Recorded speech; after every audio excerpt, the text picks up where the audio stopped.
you ready to finally read the Tao? We've been waiting for this for hours. I've been waiting my whole life. This is the book. I need to pick that up, but it's okay.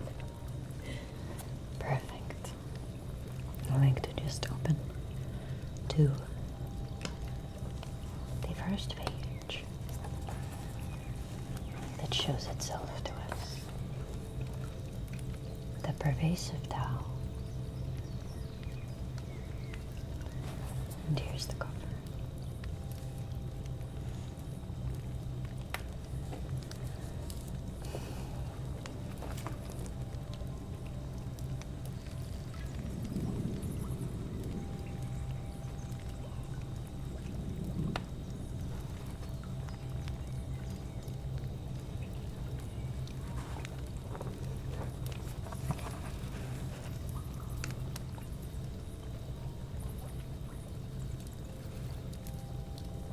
Pervasive is the Tao. Left and right are the same to it. The whole of creation relies on it to grow, and it never refuses. It claims no credit for what it accomplishes. It clothes and feeds, but exerts no control. Eternally without desire. In this respect, it may be called small. All things return to it, but it exerts no control.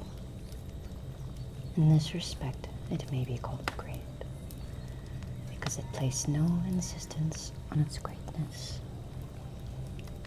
Greatness is truly what it achieves.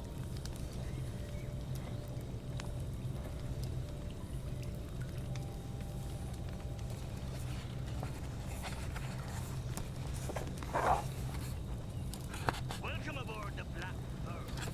Hey, nice to meet you. Manshai.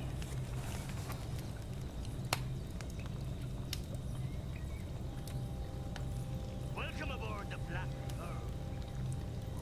Detail of the Taoist deities visit the celestial worthy of the original beginning. You're all from pure truth, all.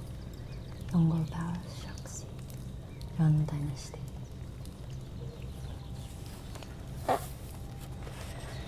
The inexhaustible Tao. If you have firm hold of the Tao, all under heaven beat a path to your door, where they find no harm, only peace and tranquility, music and fine food.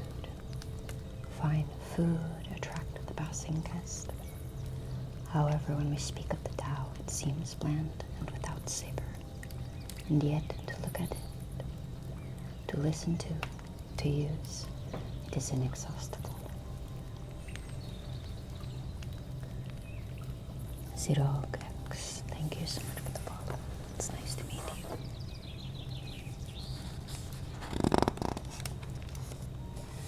Maintaining the mystery of the Tao. That which is to be shrunk must first be stretched. That which is to be weakened must first be made strong. That which is to be overthrown must first be established. That which is to be taken away must first be given. This is an essential mystery of the Tao. Soft and supple overcome strong and firm.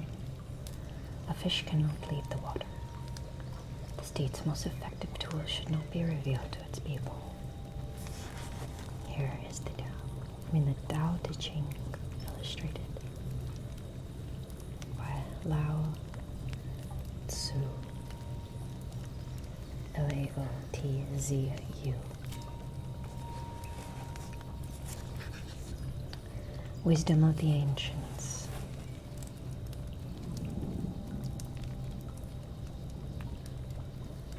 The jade purity, first of the three pure realms, singing in Taoism, hanging scroll painting, 19th century.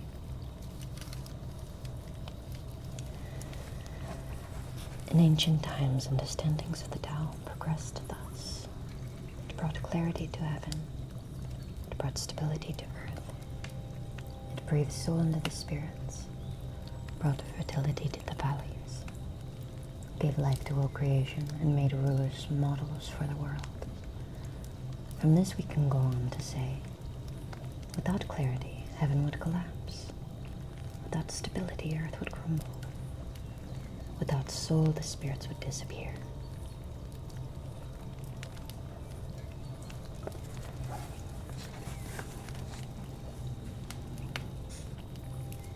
At one with the Tao.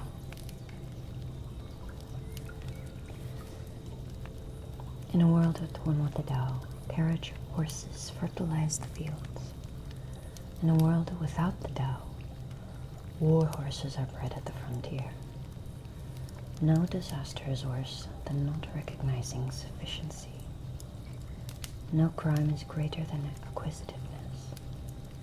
Thus, recognizing the sufficiency of sufficiency is eternally sufficient.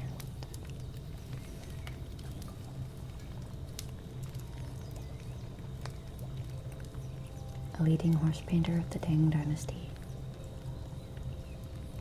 Han Khan was known for capturing not only the likeness of a horse, but also its spirit. This painting, the most famous work attributed to the artist, is a portrait of the charger of Emperor Xianzong. With its burning eye, flaring nostrils, and dancing hooves, the fire-tempered horse epitomizes Chinese myths about Central Asian celestial steeds that sweated blood and were actually dragons in disguise.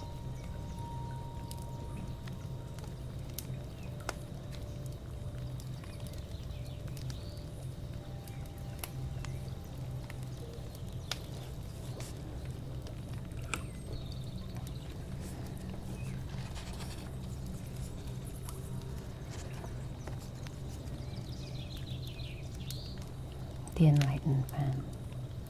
The enlightened man has no will of his own. He follows the will of the people. I am kind to those who are kind to themselves. I am also kind to the unkind, the virtue of kindness. I trust those who themselves trust. I also trust those who have no trust, the virtue of trust. The enlightened man goes gently in the world, tempering his mind to it.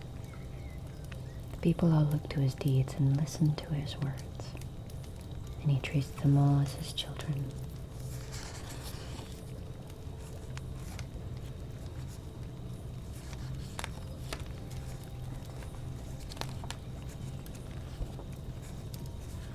Honoring the Tao. A wise man speaks little. A garrulous man is not wise.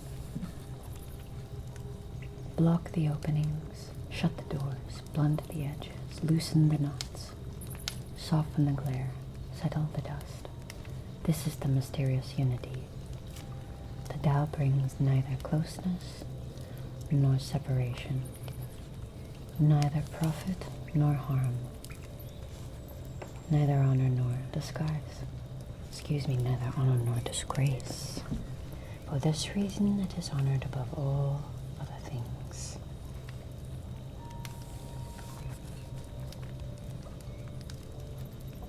The detail shows the Northern Tea scholars collating the classic text, traditionally attributed to Lin Yin Li Pen.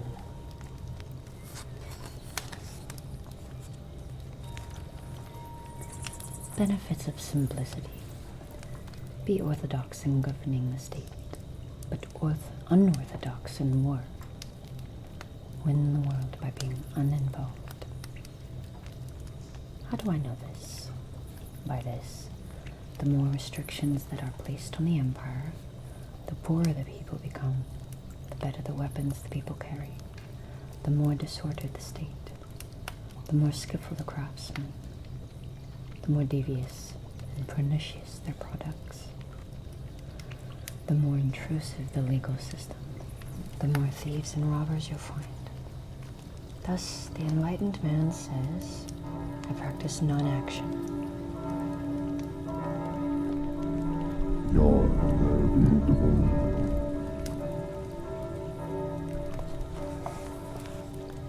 In the people who transform themselves, I embrace tranquility.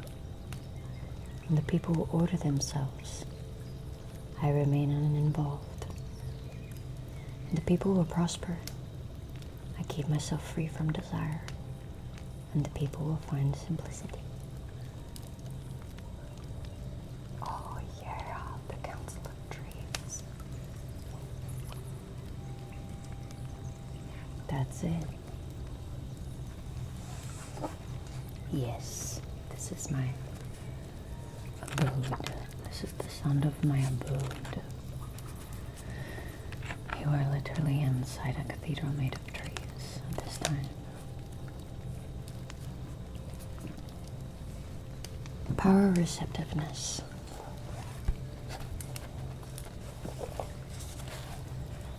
A great state is like an ocean receiving the rivers.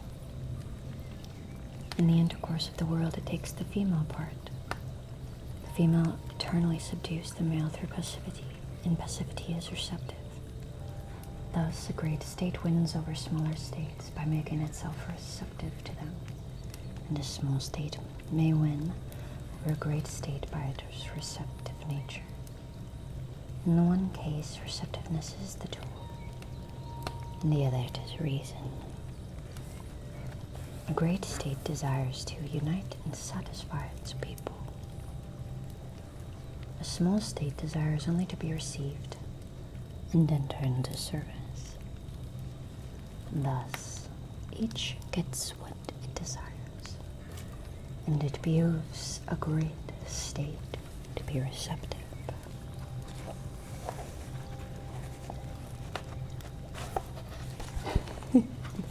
Whoa, Tao, chill. The female parts, the male parts. Honoring the Tao